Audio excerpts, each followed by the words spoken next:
Bom dia de domingo muito especial para todos nós. Queria falar com vocês de uma heresia entre tantas outras disseminadas nas igrejas pentecostais e neopentecostais. Vou me debruçar em alguns vídeos adiante, para tratar deste tema aqui no canal. Mas hoje é um dia especial, Dia das Mães. Logo, queria desejar um feliz Dia das Mães para todas as mães neste Brasil, este mundo, mães maravilhosas, em especial para minha esposa, pois a minha mãe já não está mais entre nós, Deus a recolheu em 2017, para minha irmã e minha sogra, que é uma pessoa maravilhosa, que está sempre com a gente quando precisamos. Deus abençoe a todas de vocês, sem exceção, cunhadas, todas, tá? Um abraço fraternal da minha parte. Antes de tudo, eu peço que você curta, acione o sininho da notificação e deixe o seu comentário para nos ajudar, pois muita gente que assiste nosso canal não nos segue e também não tem deixado sua curtida aqui. Então vai lá agora, aperta o dedo, lacra o dedo lá e vamos crescer juntos aqui neste canal, que vai ganhando inscritos bem lentamente a cada dia, graças a Deus, toda honra e glória seja dada ao nome do Senhor. O meu objetivo em falar desta heresia específica hoje é abrir os seus olhos, presta atenção, hein? Visando te auxiliar a sua igreja e não dividi-la. Ajudar, nada além disso, tá? Não é para que você venha detonar seus líderes ou achar que a sua igreja é a pior do mundo. Pelo contrário, você tem um dever de dialogar com a sua liderança. Porém, eu sei, se ela resistir o que você já enxergou, te orienta a orar a Deus, o Senhor Deus, e pedir a Ele direção do que você pode fazer a partir deste diálogo. Sei que nessas igrejas pentecostais e neopentecostais é muito difícil esse tipo de liderança dar ouvidos a demais pessoas ou obreiros, porque eles se julgam inconscientemente, não é algo que fazem por maldade alguns, o dono da razão. Porém, quem sabe o seu líder não seja uma pessoa assim, te ouça e a igreja seja avivada a partir da sua ação. Bom, queria falar sobre a heresia da cobertura espiritual, tá? Sacerdote, só Jesus. Esse negócio de pastor, marido líder, querer ser o anjo da igreja, fazer cobertura espiritual e ser sacerdote do lar, etc., é dominação purinha. Pode acreditar, corra e fuja disso. Mas o que seria uma heresia, você deve estar se perguntando. Basicamente, vou te explicar. Heresia significa um desvio doutrinário, a partir de verdades fundamentais, ensinadas pelas Escrituras e pela ortodoxia da igreja cristã. E a propagação ativa de tal desvio, que ganha muito foco e raiz. Em outras palavras, é a distorção da palavra de Deus em relação à retidão de sua interpretação. Heresia é essa que coloca o homem no centro e dispensa Jesus sem que quase ninguém perceba, passa batido, tá? Eu tenho certeza que você que está me ouvindo, que é cristão, tem sede da verdade. Mas, infelizmente, muitas das vezes, não é isso? Essa verdade não lhe é passada por ignorância ou por dolo daquela liderança, e o erro perpetua durante toda a sua trajetória o ministério. Já dizia o ministro da propaganda nazista, Joseph Goebbels, uma mentira contada 1000 vezes torna-se verdade. Há irmãos e irmãs que fizeram a passagem acreditando que tais heresias eram verdadeiras. Acho isso triste. Não acha também você? Então não seja essa pessoa, tá? Isso não arde no seu coração? É uma pergunta que eu estou te fazendo. Alguns são hereges e nem sabem. Já outros são hereges com orgulho e de fato visam manipular a massa para dominar seus pensamentos e comportamentos. Começando com a exposição das heresias, é o primeiro vídeo que gravo, obviamente, haverá outros. Eu escolhi a famosa cobertura espiritual, como dito acima, para dar início a esta sessão importantíssima para o seu desenvolvimento espiritual.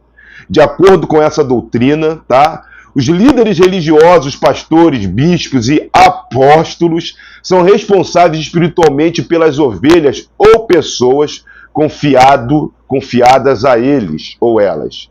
Os adeptos dessa doutrina afirmam que qualquer pessoa que estiver debaixo da cobertura, olha só que absurdo, de cobertura de determinado líder, está protegida contra qualquer tipo de mal que possa ser enviado contra ela.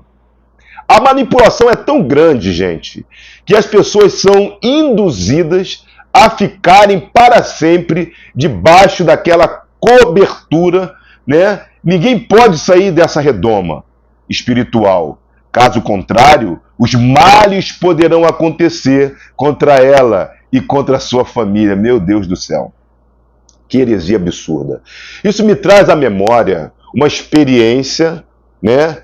O pastor presidente de uma denominação que eu fiz parte, dizia para todos nós que aquela determinada denominação da qual ele liderava era a última oportunidade das nossas vidas. Era a última, saindo dali não haveria mais jeito para nós. Ou seja, se nós abandonássemos aquela igreja por qualquer motivo, tudo estava acabado para o nosso ministério e vidas. Era o último estágio da nossa vida.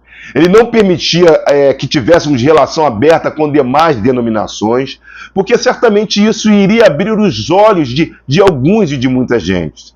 Certamente seria um problemão alguém enxergar as mentiras contadas por aquele pastor presidente e viesse, melhor dizendo, a questionar suas mentiras. Ele já fez a passagem, salvo engano, aos 92 anos de idade, veio bastante.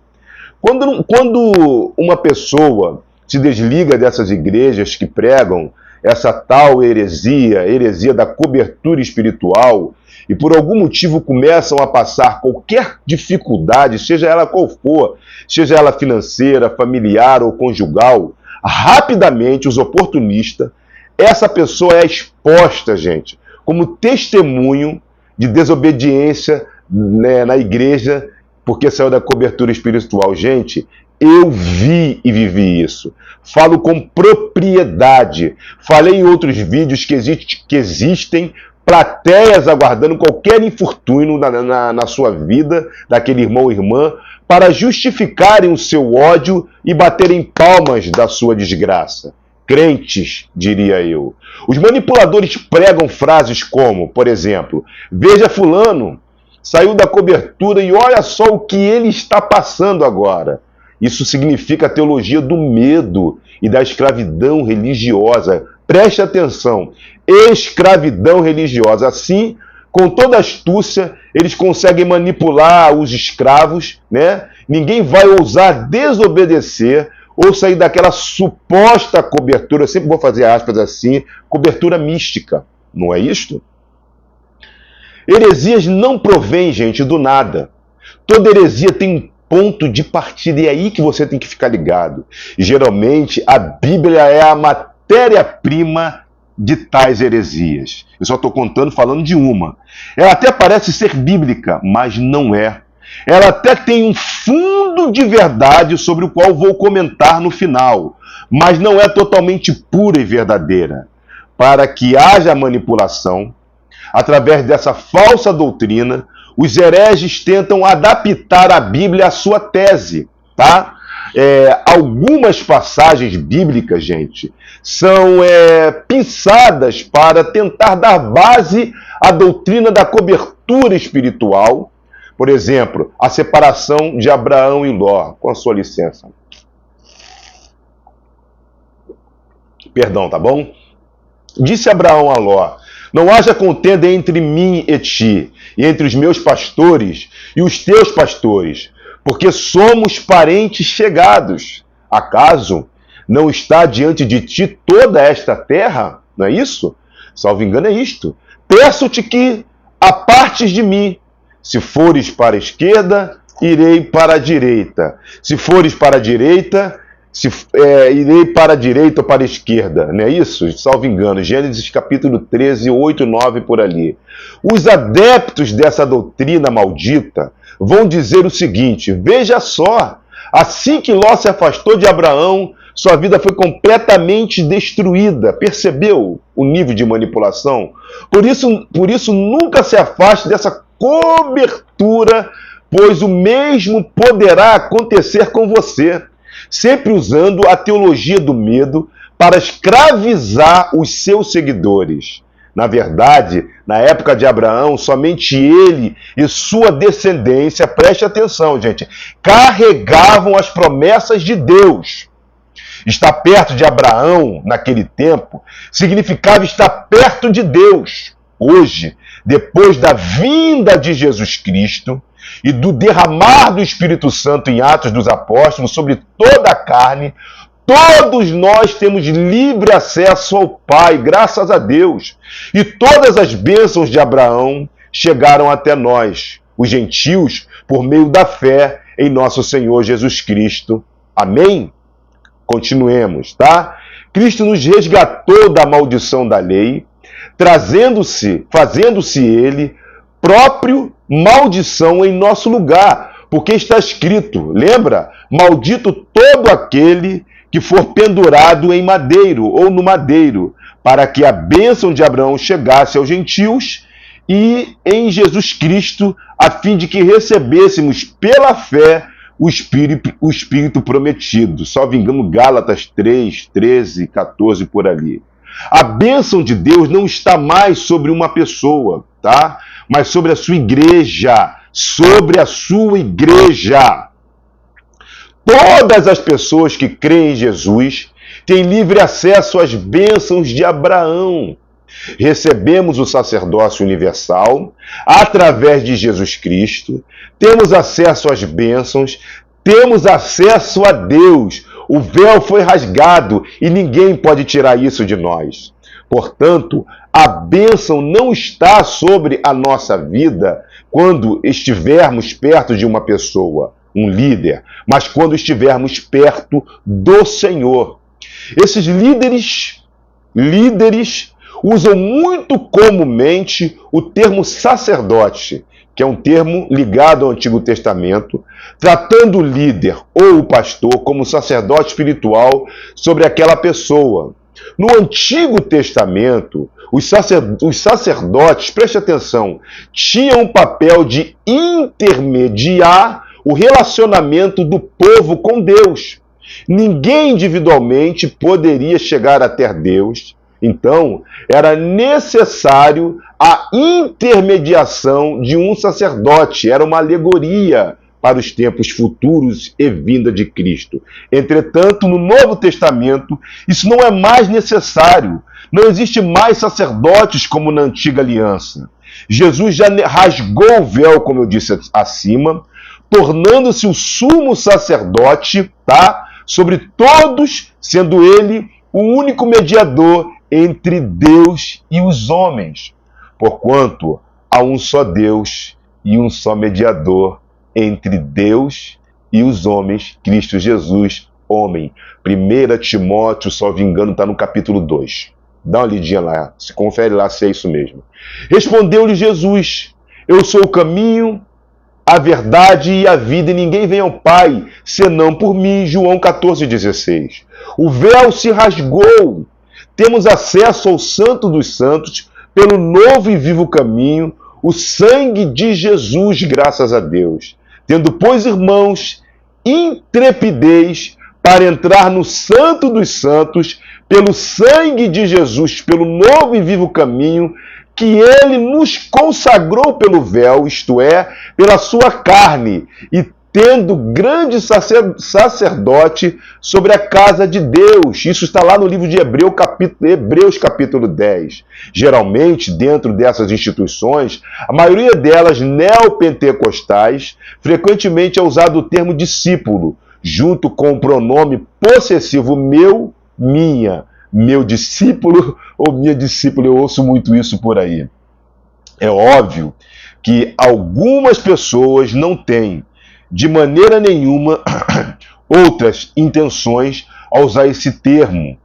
Pode ser apenas uma fala religiosa ou até mesmo uma maneira de expressão. Concorda comigo, gente? Tá? Desculpa aqui, tá? Tem que beber um pouquinho de água. Porém, podemos ver claramente a manipulação enrustida dentro dessa fala. Ela passa a impressão de que os discípulos pertencem ao líder, de modo que qualquer pessoa que vá tomar uma decisão difícil na sua vida não possa fazer nada sem antes pedir, gente, autorização ao seu líder. Segundo essa doutrina, eu tenho uma bronca disso danada. Por quê? Exemplo: namorar, viajar, mudar de casa, de emprego, etc.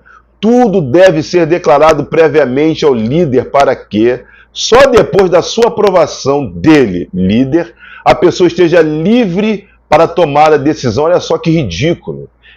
Eu, Adriano, vivi essa experiência, mas fiquei muito contrariado já na época com a minha hoje esposa, na época namorada. Naquela época, a única pessoa que eu acreditava e era o certo, que eu devia satisfação, era o pai da minha esposa, hoje meu sogro, então namorada, e mais ninguém. Então, contrariado, fui até a liderança pedir autorização para namorar minha hoje esposa. Se eu não fizesse isso, gente, estaria debaixo de uma maldição, a desobediência, e seria exposto para todo mundo. É isso que eles fazem. Temos que entender que os discípulos não são nossos, mas do Senhor. Ninguém é meu discípulo, mas discípulo de Jesus. Jesus não nos ensinou a formarmos discípulos para nós, mas para Ele. Ele é o autor da salvação. No dia seguinte, olha só que interessante, estava João outra vez na companhia de dois, essa passagem é profunda, de dois de seus discípulos. E vendo Jesus passar, disse: eis o Cordeiro de Deus. Os dois discípulos, ouvindo João dizer isto, seguiram Jesus. E como disseram, é como se dissessem: valeu, João, pela força aí, agora eu vou seguir o mestre, o que é mais importante para a gente. E foram, e João não disse nada, apenas apontou: Jesus é o alvo, não eu. Eu particularmente amo essa passagem. Eu a compreendi desde a primeira vez que a li. Está lá em João, agora eu não lembro o versículo, mas está em João, tá bom? Acho que é capítulo 1. Mais uma vez, quero registrar que o problema não está no termo, mas na doutrina por trás dele.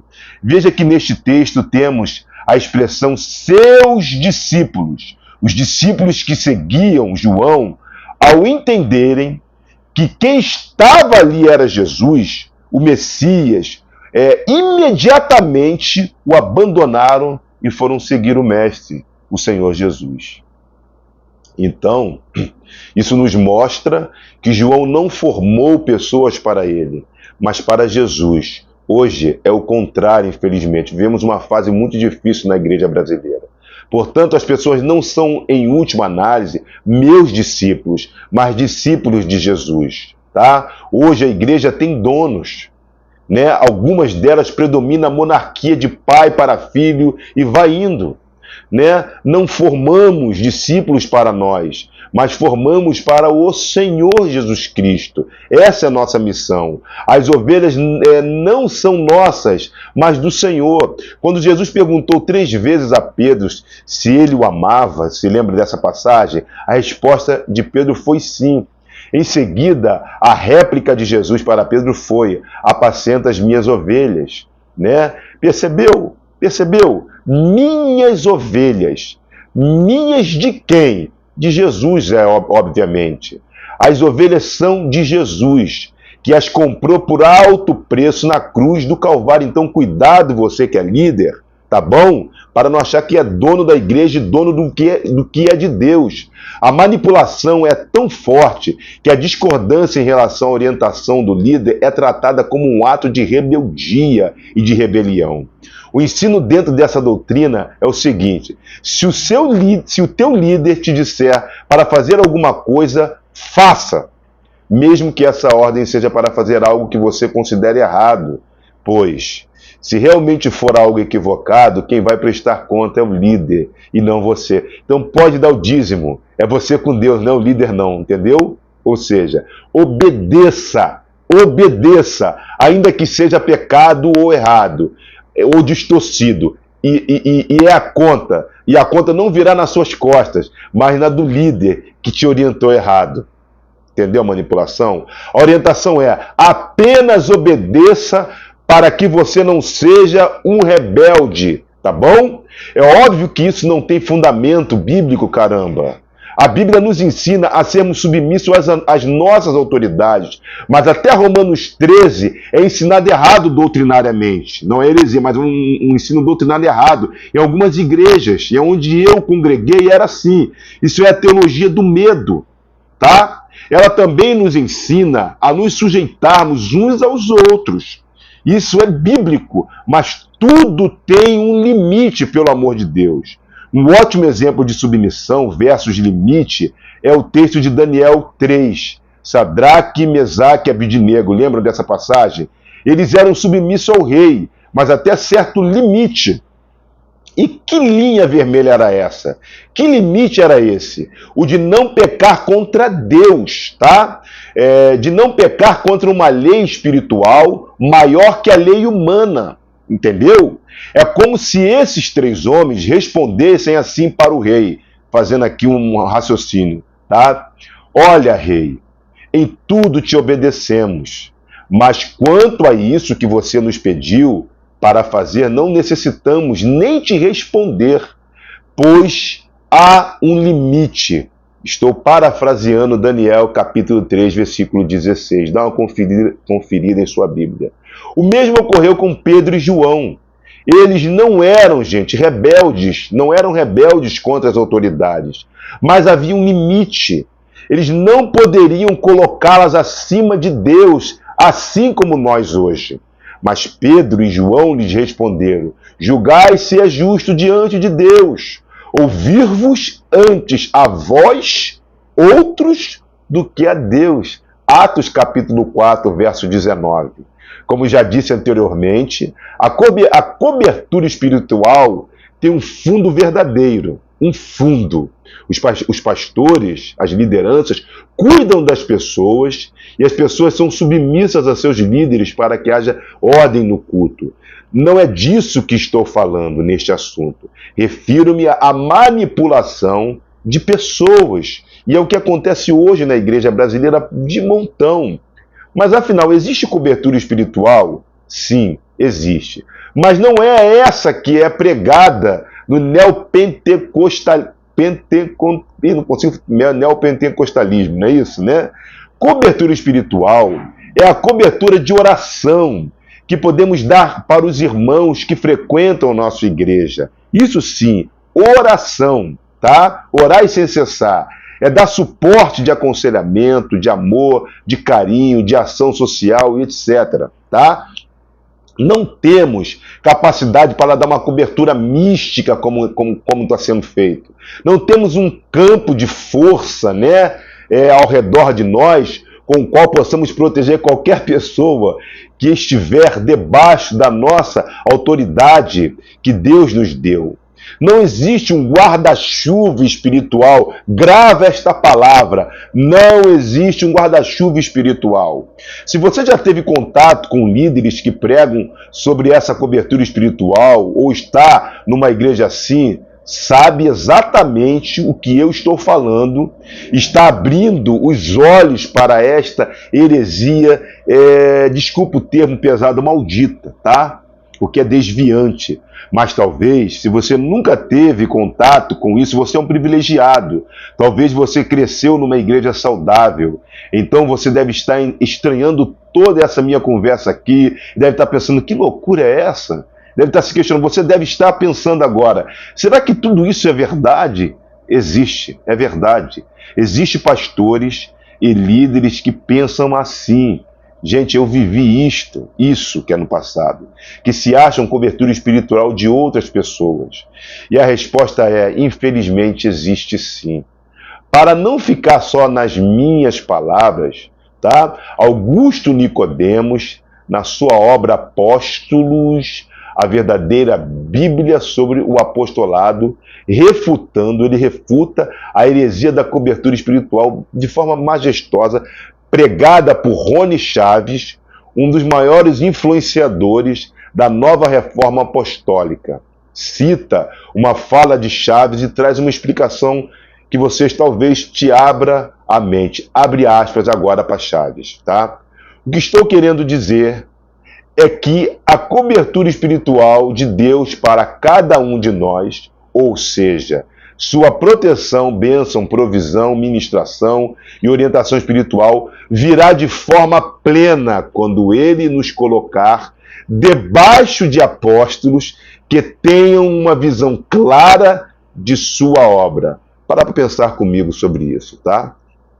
A cobertura ou proteção divina para seu povo virá através de ministros ungidos que nos levem a caminhar nas diretrizes do Altíssimo. Nicodemos comenta, abre aspas para eles. Em outras palavras, estar coberto, tá? Espiritualmente é estar debaixo da autoridade de um apóstolo e de maneira submissa sujeitar-se às suas orientações, pois ele fala da parte do próprio Deus.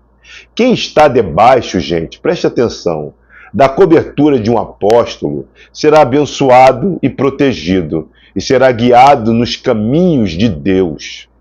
Para pensar. Eu quero que você raciocine junto comigo, para que não fique uma coisa, um monólogo apenas. Tu tem que estar questionando. Se você acha que isso não existia, ou nunca tinha percebido isso em nenhuma igreja, infelizmente, isso é mais comum do que você imagina. Infelizmente, tá? Pastoreai, olha só, o rebanho de Deus que há entre vós, não por constrangimento, tá? Mas espontaneamente, diz a palavra, e como Deus quer, nem por sórdida ganância, salvo engano, mas de boa vontade, nem como dominadores, eu acho que é assim que fala, dos que vos foram confiados, antes tornando-vos modelos do rebanho. 1 de Pedro 5, confere lá 5, 2, 3 por ali. Cuidado com os que pregam a doutrina da cobertura espiritual mística. É dela que eu estou falando. Abra os olhos, não seja escravo dessa heresia. O Senhor é a sua cobertura, tá? A obra foi completa na cruz. Contra a igreja, as portas do inferno não prevalecerão. Se a igreja já basta, né? Você já está coberto por Deus. Então eu quero muito que você passe a partir de hoje a raciocinar sobre isso, tá? A pensar, para que você não morra como outras pessoas fizeram a passagem, acreditando em um monte de heresias. E é muito triste você olhar e ver, não tem só essa não, eu vou falar de outras heresias aqui. Se você acompanhar o canal, seguir, compartilhar, acionar o sininho da notificação, através do Espírito Santo e a graça de Deus que há em mim, te trareis alguns esclarecimentos. Mas isso não é para você se achar o dono da razão, o dono de tudo. Você pode ajudar a sua igreja, conversar com as lideranças, pegar a orientação, mostrar este vídeo para a sua liderança, falar para ele que aquilo é errado. Se esse líder for alguém realmente temente a Deus, ele vai olhar e vai receber aquela informação. Porém, se ele for arrogante e altivo, dificilmente ele vai querer te ouvir. Pelo contrário, ele vai te expor, dizendo que ele é o pastor e quem manda na igreja é ele, porque eu já vi isso acontecer de montão.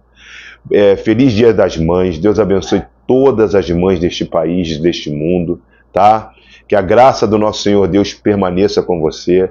Aqui eu falo de teologia, eu falo de geografia, de geopolítica, amo falar de geopolítica, do cosmos, do universo, tá bom?